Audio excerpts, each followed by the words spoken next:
grande, la nouveauté la plus visuelle, on va dire, c'est qu'on a changé pas mal de coloris dans le logiciel. C'est maintenant notre nouveau logo, et cetera.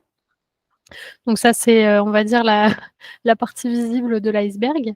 Et du coup, la seconde nouveauté dont on parlait, c'est l'aide au calcul de vos charges. Donc ça se trouve dans l'onglet paramétrage.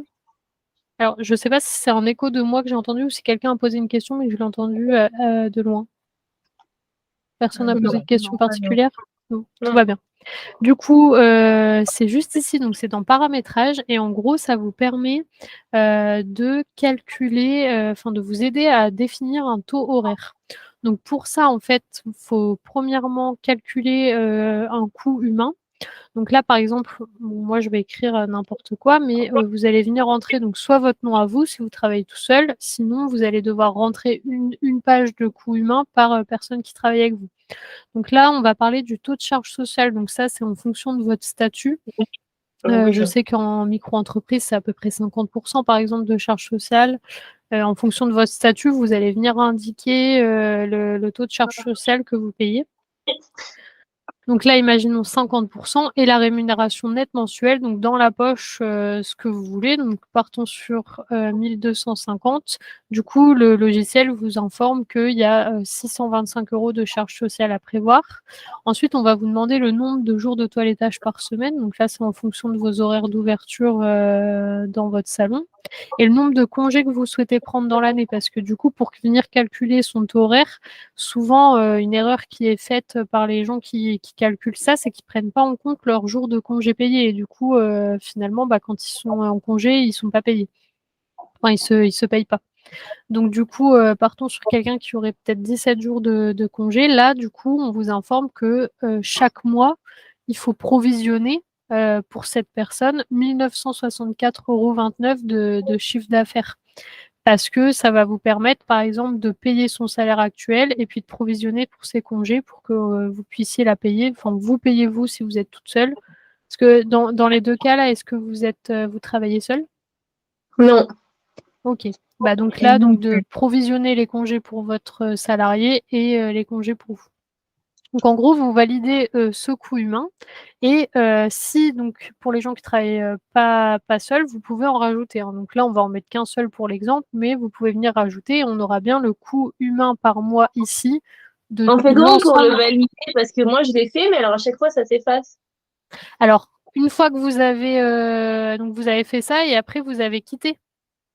Oui. C'est ça. Alors en fait, ça enregistre pas de données. Tout Ouais. ça, on n'a pas le droit de l'enregistrer. Ah, d'accord. C'est pour ça que ça s'efface.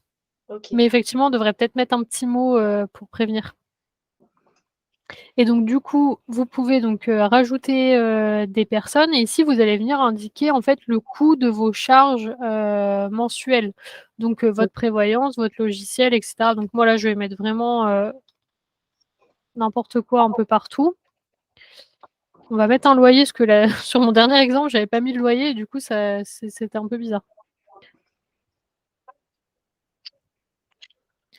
Voilà, donc là, en gros, vous avez du coup la somme des charges sans le coût humain et la somme totale des charges, donc les charges qui sont ici, plus le coût humain. Du coup, ça vous donne en gros, ce que vous devez avoir rentrer comme chiffre d'affaires minimum pour payer et vos charges fixes et vos salariés ou vous-même. Et du coup, quand vous allez calculer, le tarif d'une prestation, donc là, on va lui demander donc pour cette personne, on va demander donc le nombre d'heures qu'elle fait par semaine. Si c'est quelqu'un à temps plein, 35 heures et du coup, le pourcentage de toilettage. C'est-à-dire que, par exemple, dans sa journée, la personne, elle fait du toilettage, mais elle va peut-être à un moment, faire, du ménage, de l'administratif ou quelque chose comme ça et en fait, ça, on ne le prend pas en compte dans le taux horaire parce que, du coup, c'est du temps qui est pas payé. Personne ne vous paye pour faire le ménage du salon. Donc du coup, imaginons que 90 du temps, vous faites du toilettage, donc ça, c'est les heures facturables, c'est ce que quelqu'un va vous payer. Donc là, vous pouvez rajouter d'autres informations, si vous le souhaitez. Donc partons sur le principe de quelqu'un qui est assujetti à la TVA à 20 ça veut dire que le taux horaire pour être à 0, c'est-à-dire juste payer la charge salariale et les charges du salon, c'est 25,91 € de taux horaire, dans cet exemple. Et par contre, si vous voulez que votre salon gagne de l'argent, donc là, en faisant ça, vous êtes à 0, vous avez payé vos salariés, vous avez payé vos charges. Par contre, si vous voulez gagner de l'argent au-delà, il faut donc appliquer une marge. Donc c'est ici que vous allez venir dire, bah moi, je veux faire 20% de marge, par exemple. Et du coup, si vous voulez faire 20% de marge, votre taux horaire, il sera à 31,09 €. Ce qui veut dire que si demain, vous avez une prestation qui dure 1 heure, elle doit être minimum de ce prix-là, 1 heure et demie, etc. Là, vous avez votre taux horaire. Donc après, là, j'ai mis vraiment des informations qui sont du coup erronées. Donc après, nous, du coup, c'est ce qu'on vous disait. Donc là, on a mis les charges et après, nous, on conseille réellement aux personnes de prévoir leur matériel, parce que vous devez régulièrement racheter des choses, de prévoir la publicité si vous en faites, mais aussi vos formations, parce que c'est ce qui vous permet de rester à la page, de rester performant, etc. Et souvent, vous vous formez de manière régulière, donc ça, c'est pareil. C'est pas quelque chose qui doit être à votre charge, c'est une charge de l'entreprise. Et après, des imprévus, ça vous permet de changer le PC si jamais il tombe en panne ou d'autres choses. Donc c'est bien de se poser un peu là-dessus. Donc ça, c'était la nouveauté du calcul de charge. Est-ce que vous avez des questions sur ce calcul-là? Non? Non, pas forcément. Non. Alors, dites-moi, je vous ai coupé peut-être. Non? Alors, ensuite, vous allez pouvoir maintenant modifier le tarif de toutes les prestations, ou en tout cas d'un grand nombre de prestations en une seule fois. Donc, c'est toujours dans le paramétrage. Vous allez dans la liste de prestations et en fait, vous avez un nouveau bouton ici qui est donc modifier le prix des prestations. Et ça, en fait, ça va vous permettre, notamment, on a eu beaucoup la question en début d'année, quand il y a des augmentations générales, par exemple, là, c'est l'inflation, vos charges, elles ont pris 5 ou 10% et vous voulez du coup augmenter tous vos tarifs d'un coup de 10%. Quand vous êtes dans ce module, du coup, qui est donc le nouveau bouton qui se trouvait ici, vous allez pouvoir venir cocher ici tout ce que vous voulez modifier d'un coup. Donc, si vous enroulez tout, là, vous avez vos catégories de prestations. Vous pouvez sélectionner toute la catégorie d'un coup ou alors vous déroulez pour vraiment venir choisir dans chaque catégorie les prestations qui sont concernées. Donc, Ok. imaginons, vous voulez faire ça. Donc, ici, vous avez le tarif actuel. Et là, vous allez pouvoir dire est-ce que vous voulez augmenter un pourcentage ou augmenter un montant. Donc, imaginons, on veut que tout prenne 10%. Là, vous allez pouvoir voir si vous voulez arrondir. Si vous faites visualiser les modifications, vous avez donc le tarif actuel et le tarif, ce que ça donnerait avec 10% de plus. Donc là, vous allez pouvoir visualiser et dire bon, ok, c'est ça, ça me va bien. Ou alors faire une autre modif si vous pensez que c'est pas ok. Et si vous faites appliquer les modifications, en fait, tous vos tarifs ont été modifiés en une fois. Ok. Donc voilà pour cette nouveauté. J'ai une Ouais, question qui dites-moi. qui est pas vraiment en rapport, mais Ah, euh, pas de problème. par exemple, quand on a mis un prix par exemple, on peut mettre un tarif moyen, un tarif maximum. Par exemple, si on met Oui. entre 25 et 30 euros, lorsqu'on valide le paiement, ça nous met toujours le tarif minimum, mais jamais le tarif maximum. À chaque fois, il faut modifier et rentrer manuellement. Ou alors c'est Ah moi oui. qui ne sais Non, pas ouais, faire. quand vous êtes, en fait, le tarif, quand on est dans une prestation, je sais pas, ouais, là par exemple, on a ça. En fait, Ouais. ça, c'est finalement ce qui va servir aux gens. En fait, ça sert principalement pour la réservation en ligne parce que ça permet Ah, d'indiquer aux gens qui d'accord. peuvent avoir c'est, imaginons, vous allez avoir une coupe sur un chien.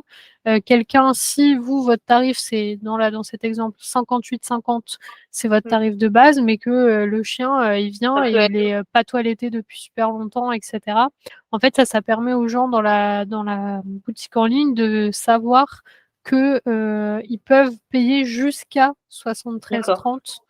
Et puis là, généralement, nos clients viennent indiquer que si le chien n'a pas été toiletté depuis X temps, ça peut conduire à un supplément, quoi. Donc généralement, c'est à ça que ça sert. Parce que vous en servez pas pour ça, du coup, vous en servez comment de Parce que tarif minimum, maximum? quand j'ai fait, ma liste, euh, les catégories des prestations, Mhm. du coup, j'ai rentré un minimum et je me suis dit, je vais mettre un tarif entre tel prix et tel prix. Et quand je valide, je me mettrai en fonction de ce que j'ai fait, en fait. Ouais, ouais, ouais, je vois. Ok. Et ouais, c'est. Ouais, Du coup, bah ouais, du à coup là, chaque vous fois, n'avez pas le choix que de modifier à chaque fois, effectivement. ouais, ok. Il faut que je revoie ça, alors. C'était tout. Pas de souci. Donc Merci. ensuite, dans le module d'inventaire, il y a quelque chose qui nous avait été pas mal demandé aussi, c'était de pouvoir choisir ici si vous avez un stock technique ou un stock à la vente. Enfin, si on affiche tout le stock, que le stock technique ou que le stock à la vente. En sachant du coup que le module d'inventaire, vous pouvez bien sûr toujours le faire en plusieurs fois. Par exemple, on voit que ça a été contrôlé le 28 avril 2022. Ouais. Donc du coup, voilà, maintenant vous pouvez choisir quel type de produit vous voulez afficher. On a aussi, alors je ne sais pas, est-ce que vous êtes concerné? Est-ce que vous vendez des animaux? Est-ce que vous faites de l'élevage à côté de votre activité de toilettage? Ou est-ce que vous avez l'intention d'en faire ou pas du tout? Pas du tout. Non, pas du tout pour nous. Pas du tout. Est-ce que vous voulez que je vous montre quand même le module ou du coup on passe? Pour moi, Euh, c'est bon. non, pas forcément besoin. Ouais, ok. Alors, il y a une nouveauté aussi, je ne sais pas si vous savez, mais en termes de réglementation, vous avez l'obligation d'afficher vos tarifs dans votre salon de toilettage si vous vendez des produits, par exemple. Donc maintenant, depuis le logiciel, vous pouvez imprimer des étiquettes produits directement avec les infos que vous avez du coup notées dans vos fiches produits. Donc là, par exemple, en cliquant ici, donc pardon, c'est dans Stock, imprimer des étiquettes produits. Vous allez pouvoir du coup choisir le produit et venir cocher ici, imprimer l'étiquette et venir indiquer combien vous voulez d'étiquettes. Donc ça dépend de si vous souhaitez juste mettre le tarif sur votre étagère ou si vous voulez venir coller une étiquette sur chaque produit. Et donc du coup, vous allez pouvoir venir indiquer à chaque fois, donc venir cocher ce qui vous intéresse, puis le nombre que vous en voulez. Et quand vous faites imprimer les étiquettes, vous avez du coup des petites étiquettes qui sortent comme ça avec le nom de votre produit. Donc du coup, vous aviez donc l'impression du détail des règlements de la période. Aussi maintenant dans les produits, donc quand je vais dans Stock, fichier des produits, et que vous allez sur un produit, vous avez possibilité d'indiquer un volume et une unité de volume. Alors, ça peut servir pour les étiquettes, ça peut aussi servir pour vous aider à calculer un prix au kilo, par exemple. Donc là, pour chaque produit, vous allez pouvoir venir dire que c'est 500 grammes, j'ai oublié un zéro, et que vous parlez de kilos. Vous pouvez parler en millilitres, etc. Vous allez pouvoir venir indiquer ça pour chaque produit. Ensuite, quand vous êtes dans le menu principal et que vous enregistrez votre ticket, jusqu'à maintenant, vous aviez possibilité donc de faire les prestations libres. Je ne sais pas si vous utilisiez cette option, mais c'est une option qui est maintenant disponible aussi en vente libre. Et ça vous permet, en fait, on a pas mal de clients qui travaillent des fois avec des petits artisans locaux qui vont, je sais pas, faire par exemple des petites gamelles ou faire des colliers en cuir, etc. Et quand vous avez qu'un seul produit de ce type à la vente, des fois, ça vaut pas le coup pour vous que vous le rentriez dans votre stock. Ça vous ferait faire beaucoup de choses pour un produit que vous avez en un seul exemplaire. Donc, du coup, vous pouvez utiliser cette possibilité de vente libre. Donc voilà, maintenant dans Autre, ici, donc je ne sais pas si vous utilisez le module de recherche multicritères, mais c'est ce qui vous permet de trier vos clients. Donc du coup, vous allez pouvoir ici sortir un tableau avec vos clients, donc en fonction de si c'est des clients réguliers, les anniversaires, vous pouvez aussi choisir sur une race, etc. Et il y a un nouveau filtre sur les nouveaux clients, donc ça sortira tous les clients qui sont là depuis moins d'un mois. D'accord. Donc ça, c'est une nouvelle possibilité de filtre. Donc il y en a déjà pas mal, je ne sais pas si vous l'utilisiez, mais là, vous pouvez choisir, par exemple, on n'a pas fait cette formation, cette prestation, etc. Et pour finir, alors là, pareil, je ne sais pas si quelqu'un qui est connecté est concerné. Est-ce que l'une d'entre vous est à la frontière de deux pays et du coup a des clients des fois en deux pays, Allemagne, Belgique, Suisse? Non. Non, pas pour nous. Ok. Bah, en tout cas, si c'est le cas, vous pouvez maintenant envoyer sans problème des SMS sur les numéros étrangers en ajoutant bien l'indicatif. Donc, par exemple, moi, ici, on est à la frontière suisse, l'indicatif, c'est 0041, etc. Vous pouvez l'utiliser sans problème. Et pour finir, vous avez bien aussi, donc pareil, dans le fichier des produits, si vous mettez un jour la boutique en ligne, vous pouvez maintenant vraiment rentrer un détail de vos produits. Donc ça peut être intéressant, par exemple, pour, je sais pas, vous vendez des petits manteaux, des choses comme ça, vous allez pouvoir venir indiquer la composition, de quelle marque ça vient, etc. Ça vous donnera du détail. Super.